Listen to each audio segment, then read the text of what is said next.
Full beard में the thing, family की बात करते ही कार ड्रिफ्ट दिखाना और एक पावरफुल रियलिटी मैनिपुलेटर को गोद में खिलाते हुए fantastic four. The fantastic four first steps का फाइनल ट्रेलर आ चुका है और हमसे अभी भी गैलेक्टस को छुपाया जा रहा है, जैसे सुपरमैन मूवी में अल्ट्रामैन को छुपा रहे हैं, तो अब कुछ ना कुछ छुपा ही रहे हैं। तो ट्रेलर शुरू होता है फैंटास्टिक फोर के टेड गिलबर्ट शो में दिखने से।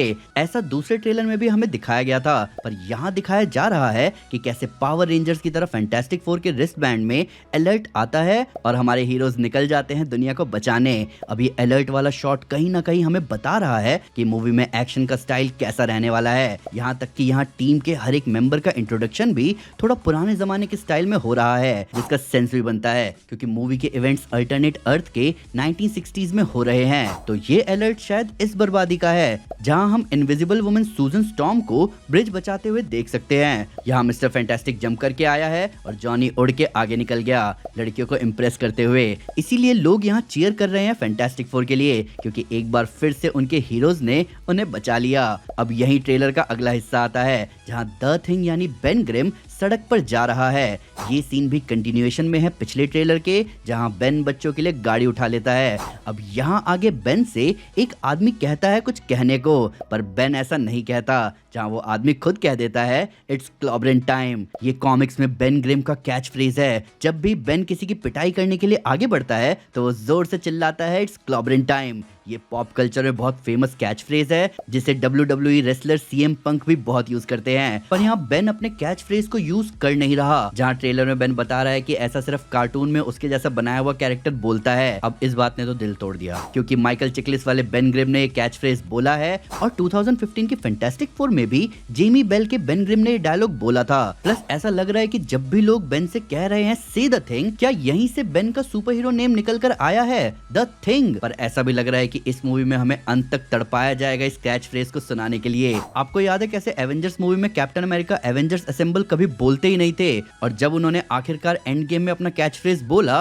तो वो इतना धीरे बोला कि मैं हैरान हूँ कि सब लड़ने के लिए आगे बढ़ कैसे गए। पर एक कॉमिक बुक फैन होने के नाते मैं कहना चाहूंगा कि ये छोटे छोटे डिटेल हम फैंस के लिए बहुत मायने रखते हैं। ब्रांडिंग पर टीम बहुत अच्छे से ध्यान देती है, जहाँ ह्यूमन टॉर्च यानी जॉनी स्टॉर्म हवा में अपनी आग से फोर बना रहा है, और पूरे ट्रेलर में आप कई जगह फोर नोटिस करोगे, चाहे जूते के नीचे के प्रिंट्स हो या एस्ट्रोनॉट्स हेलमेट हो या फैंटास्टिक कार हो या उनकी अलर्ट वॉच हो। हालांकि हम ब्रांड्स की बात कर ही रहे हैं तो यहाँ इस अल्टरनेट अर्थ पर कई ब्रांड्स दिखाए गए। जैसे ट्रेलर के शुरू में हमें कॉपर टोन सन लोशन का बिलबोर्ड दिखाया गया है। ये असली अमेरिकन सनस्क्रीन ब्रांड है जो शुरू हुआ था 1944 में। यहाँ तक कि यहाँ उनका अर्ली स्लोगन भी लिखा हुआ है, टैन डोंट बर्न। वैसे मैं आपको भी रेकमेंड करूंगा कि आप बाहर जब धूप में निकले तो सनस्क्रीन जरूर लगाएं। आजकल मैं लगाने लगा हूँ। यहाँ ट्रेलर में और भी ब्रांड्स के नाम हमें दिखे हैं, Velojet, Canada Dry, the lone nomad, जो कि अल्टरनेट वर्जन लग रहा है द लोन रेंजर का।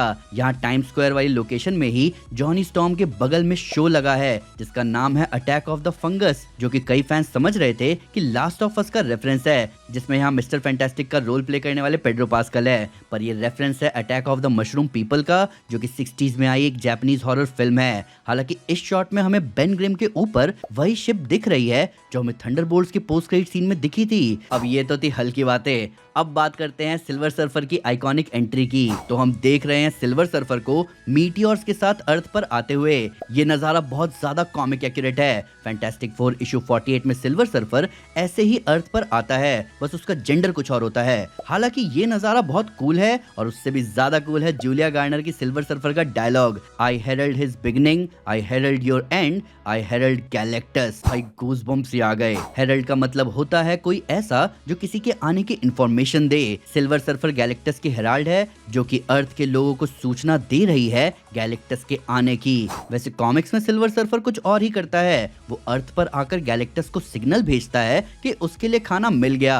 पर यहाँ सिल्वर सर्फर का आकर सबको बताना थोड़ी अलग वाइब है। क्या यहाँ गैलेक्टस का स्टाइल थोड़ा अलग है? क्या वो मौका देता है लोगों को प्लेनेट खाली करने का? आगे हमें अर्थ के पास दिखती है एक शिप, जिसके बाद हम फैंटास्टिक फोर को देख सकते हैं एक अनजान जगह। क्या ये टाटू है? टाटू कॉमिक्स में गैलेक्टस की शिप का नाम होता है जहाँ गैलेक्टस सोता है, जिसका ज्यादा बेहतर लुक हमें आगे मिल रहा है। तो क्या फैंटास्टिक फोर सिल्वर सर्फर की वार्निंग के बाद उसका पीछा करते हुए टाटू आ गए? हमें पिछले ट्रेलर में इसी जगह का नजारा दिखा था जहां सिल्वर सर्फर इसी जगह से एमर्ज होती है, और इस जगह को देखकर ऐसा लग रहा है कि फैंटास्टिक फोर सिल्वर सर्फर को समझाने की कोशिश करेंगे, पर इसी कन्वर्सेशन के बीच गैलेक्टस जाग जाएगा, जहां हम गैलेक्टस को जागते हुए देख भी रहे हैं। कहीं ऐसा तो नहीं कि फैंटास्टिक फोर ने इस जगह पर आकर गैलेक्टस को जगाया और उसके बाद सिल्वर सर्फर अर्थ पर आई? अगर ऐसा है तो भाई फैंटास्टिक फोर बहुत बड़ी मुसीबत में है। पर आगे के नजारे से इतना क्लियर है कि उन्होंने अर्थ के लोगों से झूठ नहीं बोला।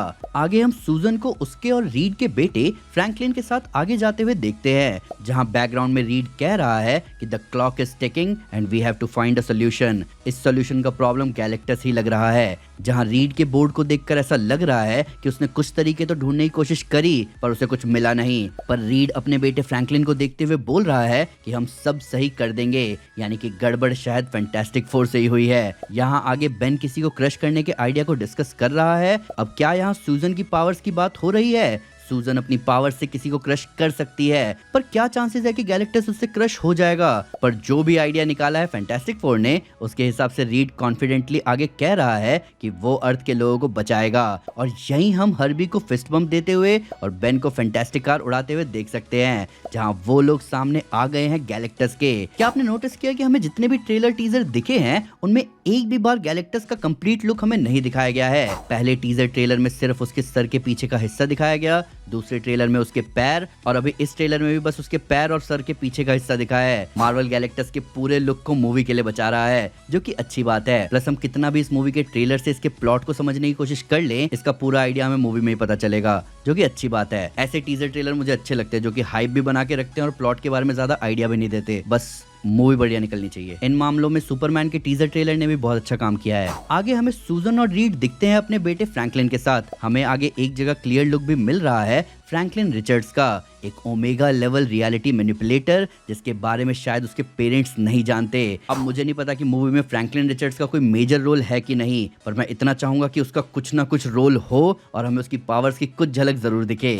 हालांकि इसके बाद का सूजन का डायलॉग बहुत बढ़िया है फैमिली को लेकर, कि फैमिली का मतलब है उससे जुड़ना जिसकी अहमियत आपसे ज्यादा हो। अब यही सेंट्रल थीम है इस मूवी का, पावर ऑफ फैमिली। हालांकि इसके बाद का नजारा थोड़ा इंपॉर्टेंट है। हमें यहाँ रीड दिख रहा है हैरान होता हुआ। ऐसा हो सकता है कि यहाँ उसके सामने वॉचर है। कॉमिक्स में गैलेक्टस के आने से पहले रीड की बातचीत होती है वॉचर के साथ, जो कि फैंटास्टिक फोर की मदद करता है गैलेक्टस का सामना करने में। पर अभी कुछ श्योर नहीं है कि इस मूवी में वॉचर है कि नहीं। हालांकि नताशा लियोनी और पॉल वॉल्टर हॉजर इस मूवी में कुछ रोल प्ले कर रहे हैं, जिनके बारे में हमें अभी तक कुछ नहीं पता चला है। आगे हमें एक स्ट्रक्चर दिख रहा है पेरिस में, जिसमें से कुछ एमिट हो रहा है। यहाँ पीछे ऐसी दो रोशनियां और दिख रही हैं। क्या रीड ने लोगों को टेलीपोर्ट कर दिया है कहीं पर? क्या पता रीड ने कोई तरीका ढूंढ लिया है प्लैनेट को खाली करने का, जहां शायद वो सबको क्वांटम रियल में भेज दे और जब गैलेक्टस की प्रॉब्लम सॉल्व हो जाए तो सबको वापस ले आए, या अगर गैलेक्टस की प्रॉब्लम सॉल्व नहीं होती तो खुद भी वहां चला जाए। इस हिसाब से ये बहुत इंट्रीगिंग शॉट है। जिसके बाद कंटिन्यूअस मोन्टाज दिखता है इस फैमिली का,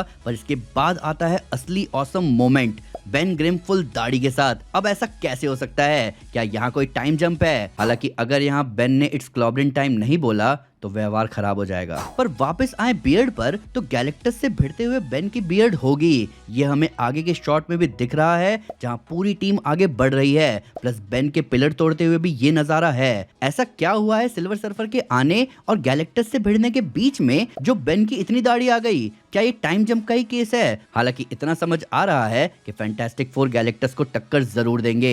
इन सब के ऊपर फैंटास्टिक फोर का रन टाइम कहा जा रहा है 1 घंटे 55 मिनट का। पहले रिपोर्ट्स आई थी कि मूवी का रन टाइम 2 घंटे 10 मिनट का है, पर ऐसा लग रहा है कि कुछ चेंजेस किए गए हैं मूवी में। इन सब के ऊपर जॉन मैल्कोविच का कैरेक्टर जो कि पहले टीजर में दिखा था, वो उसके बाद कहीं नहीं दिखा। ऐसे रूमर्स भी आ रहे थे बीच में कि जॉन मैल्कोविच शायद टाइम ट्रैवल करे हुए फ्रैंकलिन रिचर्ड्स का रोल प्ले कर रहे हैं, या फिर वो टेरेक्स या रेड घोस्ट का रोल प्ले कर रहे हैं। अब वो जो भी रोल प्ले कर रहे थे, अभी ऐसा लग रहा है कि उनके कैरेक्टर को मूवी से हटा दिया गया है। इसका लेना देना हाल फिलहाल की टेस्ट स्क्रीनिंग से हो सकता है, जहां कुछ ऑडियंस का रिस्पांस अच्छा नहीं था मूवी को लेकर, जिसके बाद ऐसा ऐसा हो सकता है कि मूवी में कुछ चेंजेस किए गए हों जिनमें जॉन मेल्कोविच के पार्ट को मूवी से ट्रिम कर दिया गया हो। अब मैं यहाँ सिर्फ जॉन मेल्कोविच का नाम इसलिए भी ले रहा हूँ क्योंकि इस ट्रेलर की प्रेस रिलीज से भी उनका नाम हटा दिया गया है, जहाँ पिछली 2 प्रेस रिलीज में उनका नाम था। आई होप यहाँ पे रीशूट वाला पंगा ना हो, रीशूट से हम फैंस को डर लगता है। तो ये था breakdown the fantastic four first steps के फाइनल ट्रेलर का। मैं सुपरमैन के फाइनल ट्रेलर पर भी वीडियो बनाता, पर मेरी तबीयत थोड़ी ठीक नहीं थी। आप ऐसा नहीं सोचना कि मेरे अंदर सुपरमैन को लेकर एक्साइटमेंट कम है, बल्कि उसके फाइनल ट्रेलर को देखकर एक्साइटमेंट और ज्यादा बढ़ गई है। पर आप मुझे बताओ कि आपका क्या कहना है फैंटास्टिक फोर के इस फाइनल ट्रेलर के बारे में। आपके हिसाब से यहाँ क्या प्लॉट हो सकता है और क्या बेन ग्रिम अपना कैच फ्रेज बोलेगा मूवी में? आइए कमेंट्स में इसके बारे में डिटेल में बात करें। ब्रेकडाउन अच्छा लगा हो तो लाइक जरूर करें, चैनल को सब्सक्राइब करना ना भूलें, साथ ही साथ एक स्टेप आगे आकर अपने फेवरेट चैनल को सपोर्ट करें मेंबरशिप लेकर। Thank you guys, this is Aman Sinha and you are super super. Piece.